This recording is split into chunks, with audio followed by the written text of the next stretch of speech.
এ চ্যাংরা, তোর বাপ কেমবা যাচ্ছ না? তোর বাপ কোথায়? চাচা, আব্বা তো নাই, আব্বা 2 দিনের জন্য ঢাকাত গেছে। ঢাকাত গেলে কেঙ্গা করি হয়?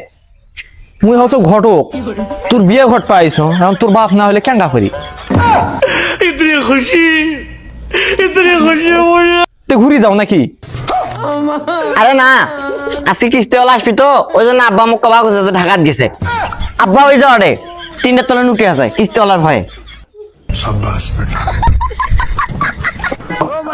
কি বাপু, আমি কিস্তি আওলা, কিস্তিটা এখন দি। তোর বিয়ে করা তো দেওয়াছো, কিস্তিটা দিয়ে অত গল্প করার দরকার নাই। 6 মাসের কিস্তি বাকি আছে, কিস্তি নাহলে কিডনি খুলিনি বাড়ির যাম।